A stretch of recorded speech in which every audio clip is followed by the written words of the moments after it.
life shit. Can you guys take a quick minute to introduce yourself, introduce who you are, what you do? Yes, sir. I'm Miles Creed, aka the Burrow Baby. I'm a drummer, artist, receiver of the Real Nigga Award. Annually. Man, this is AyoBlu, studio engineer, live engineer. Today I'm an artist, man. What's going on? Yes, sir. Yes, sir. Thank y'all for the introductions. So I wanted to start this interview off with kind of like some history, some background, because I know a lot of people might not have context as far as like y'all's relationship and how y'all came up together. So speaking about coming up together, I know that you guys have like a MTSU kind of like connection. So I wanted to talk about like just the beginnings before we even get to SHE4THESTREETS, like y'all's original link up, and you can correct me if I'm wrong as far as like where it actually started off as far as y'all meeting. So I know I had a roommate, and through my roommate, he was bringing producers by, artists by, and shoot, I think like one session we all linked up and was just freestyling, going back and forth, and I knew from like us freestyling and stuff, like it was a vibe. And then I think from there, like when it like I think we tried to work on something together, like just like linking up and working on a song or something like that, wasn't it? Yeah, just fucking around and recording, man. That MT community was crazy. We was there for a little bit. But yeah, man, just in the room, somebody's got to set up, and you just go in there and just do what you do. Yeah, bro. It's definitely like friend of a friend, and then just kept building from there. Like I feel like the more as the years passed, we was just recording records. Like even before we started SHE4THESTREETS, it was just we had a whole bunch of songs we were just doing anyway. Do y'all remember the first record y'all made together? Like the first song like that y'all had put on I wax? feel like it's that JID joint, the G. Oh yeah, for sure. We did that off shit these. crazy. Yeah, it's still on YouTube. I think it's Yeah. called Trojan. Yeah, that was the first. Yeah. We went crazy on this. I think I said I used I don't know if people watched Aqua Teen Hunger Force, but I was like, I said like shake, fry, in the fry lock, and meat wide. Like I said, something like I split your meat wide, like with shake. I don't know, it was some crazy shit. Like that was the first song, and then the second song, I remember that too. He sent me a feature. It was with me, him, and the homie Phil. Oh, Jalen Hart, man. Shout out Jalen. Yeah, bro. We all got on the song. I don't even know if is that out, bro. That's a good question. That was on the early session. Yeah, I know it went through a whole bunch of mixes and changes stuff, and then I don't know if we ever even put it out. I know he sampled it on put it on like a story one time. I mean a reel on Instagram like years ago. But yeah, those were the first two records that really started us rapping for together. Yeah. Right. So now that people have like a kind of an understanding of like the original get together and y'all working on stuff together initially to kind of just figure out like a sound and figure out a vibe with each other, what do you feel like was the moment or the song where y'all started realizing, oh, this isn't just like a one-off, or this isn't just like a moment where we go in somebody's studio and we record a song? Like me and you gotta put together a whole project together because like we got an energy. When was that moment, or what was that situation looking like? Go ahead. I think it was this song. I don't even know what we named that either, but it was like he sampled man, I don't even know. Did you sample that that Can You Stand the Rain, that skit the dude, I mean not the skit, but that thing the dude was doing off of BMF? That you sample? Possibly. I know I did I did sample that song. Yeah. So like when he was the scene off of BMF where I can't think of dude's name, was like singing it when he was in interrogation. Yeah. When he sampled that, and then it brought into like the beat, and we was going back and forth on that song. I think to me, I was like, oh yeah, bro, putting these skits, like, or not even, I call them skits, but it's really like clips from things. Like I feel like when you put clips from movies, shows, like I was really into that when on my first mixtape, Cream Mix. And Shake was around when I made that, but like he on Cream Mix too. That song we was talking about. But I feel like that for me was like, oh, bro tapped in with the culture. Like, you know, he make cartoon references, he make show references, and I'm like, that's the type of music, you know, that's the type of person I'm trying to work with. You feel me? Yeah.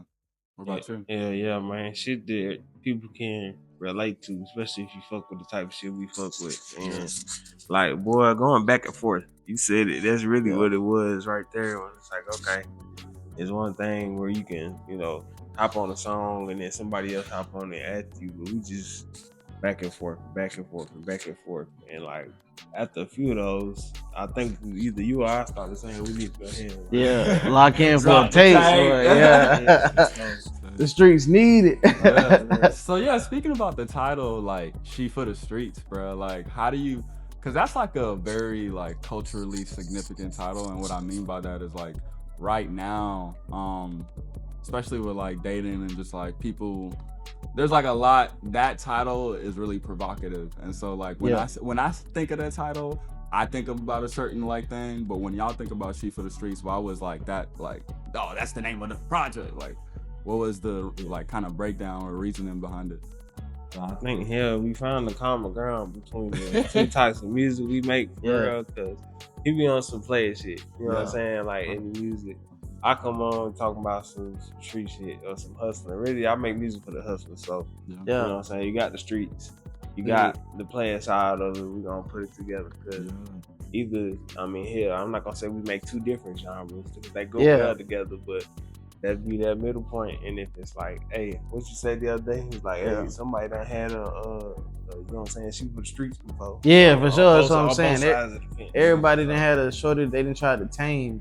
And I feel like if I'm rapping to the women, he rapping to the real gang, the real G's. So I said, if you a woman from the streets, like a hood girl, and then a real nigga, like you should relate to this tape. And if you don't fall in either one of them categories, please don't press play because the lyrics, if you don't relate to you're not sexually active, my lyrics is gonna be like, man, what this man is wild. This man is wild, and I've never even dreamed to do that. And then if you ain't never moved a pack in your life, or you ain't never been on no piece shit, please don't hit play because he will scare you.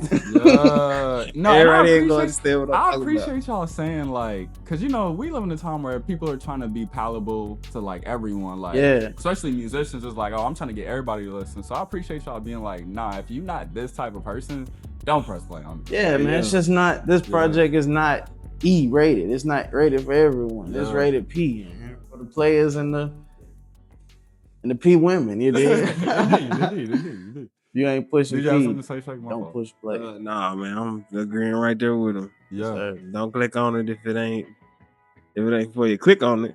But if you don't like what you hear, you may got lost. Yeah. You got one wrong out. Bet. So I know you guys are saying like you're kind of leaning more into like club banger things for the hustlers. Do you have any specific, whenever you think about, you know, those two ideas and concepts, do you have any specific inspirations or artists that you were like, whenever we were making this project, these are the kind of people that I had in rotation, or these are the kind of vibes that I, you know, was trying to like kind of tap into? For sure, I'm gonna say Detroit. I'm from Louisville, Kentucky originally, and I ain't gonna say we don't got a sound, but we like don't got a sound. So it's a lot of different like groups that we gravitate to. Sometimes. Y'all got Tone, y'all got Bryson. Yeah. At the R&B side, hell yeah. They turn Jack Hollow ass up right now. That shit, boy. Monica. My nigga still in there, man. Nah, for real. But nah, I mean, I be listening to a lot of Detroit shit, and that's been that way for a long time. Yeah. Me and my cousins, that's some real hustle shit. Like it's on some get money, get a bag. You know what I'm saying? Yeah. I can hear that in the flow and like the different flows that y'all are doing on the project. Yeah. It's definitely like, Detroit inspired. What you saying though? Yeah, I feel like Gang always bring the Detroit feel. Like I feel like when we first started working, I was like, bro, it's crazy that. That's when he was telling me like how the influence is, because I was like, bro, sound like he grew up in the D, bro. Like the way he coming on the tracks, and then I just feel like my inspiration is always like the Pimp C's, the the Waynes, the 2 Chainz, as far as the player side of it, and then like I said on the tape, like some Outkast shit, you know, like modern day Outkast, but not like on some real lyrical shit, just on some like it's not even a group, but I feel like when we do work together, I know some two people had asked me yesterday, was we in a group at the showcase, and it's not like we not like locked in for a group, but when we work, it feel like that though. It's gonna feel like some Outkast shit. The energy. Yeah, it's like, and it's real chemistry. It's not like I said before on another podcast, like we not we ain't backed by no label that's pushing us, that made us be, homeboys. Like we locked in for real. Yeah, like y'all weren't forced. That's family for real. You know what I'm saying? Like that's hard. Yeah.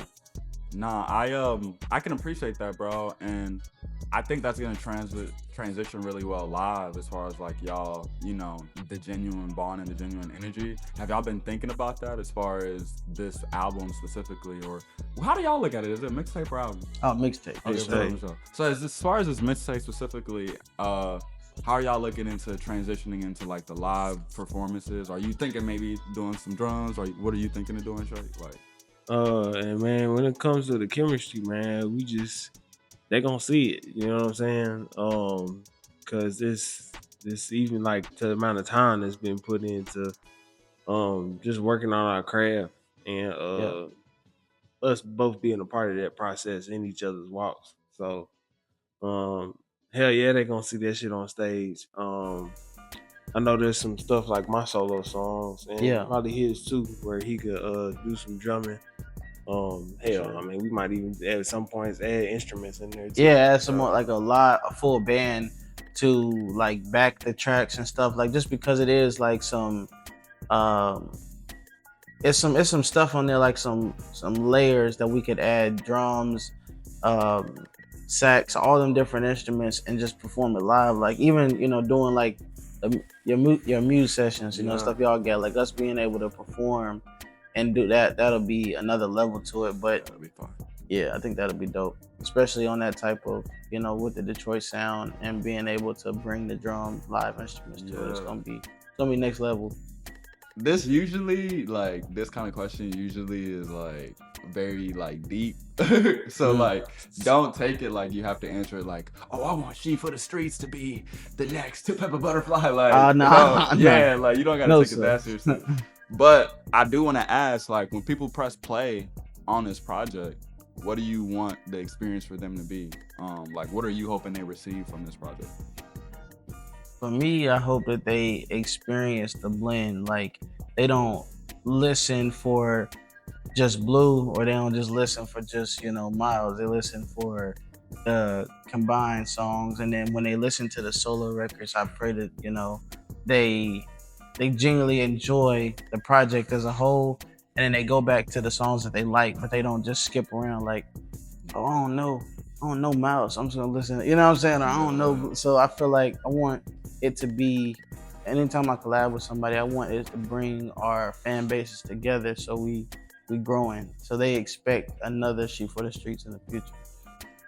Yeah, that's what it's all about, man. The collaborative efforts, man. That it's crazy when you can bring two different groups of people together. And then like even like when it comes to like solo songs, like if they really fucking with Creed, they got a whole rabbit hole to dive down. You know what I'm saying? It's some fire shit. Yeah. And then my catalog probably not as big, but for sure, everything I do usually blends in with what he's got going on. Yeah. So it's like we just bring people together.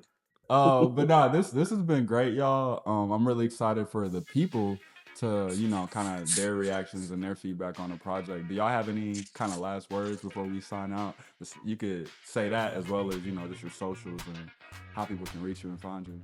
Yeah, man, fuck with it, man. AyoBlu on Instagram, AYO_BLU. And we just hope y'all enjoy the tape, man. That's really what it's all about. Hope you can appreciate it. And we gonna keep bumping this shit to the next one. Appreciate y'all. Man, take a key, stick it into the aux, turn that joint, and take a step into our world, man. Yeah, on social media is Miles_Creed. That's MILES_CREED. And just take the underscore out and you'll find my stuff on every platform. But yeah, take a step into the SHE4THESTREETS. And if you got a girl for the street, give her back to the hood. Indeed. With the hustle, lock it in, don't drop it. These niggas like the X, so I keep a showstopper. Beat the brakes off and make a bitch legs wobble. Fuck if they don't like it, nigga. Hit dogs holler. I be with this bag, got a bounce shot calling.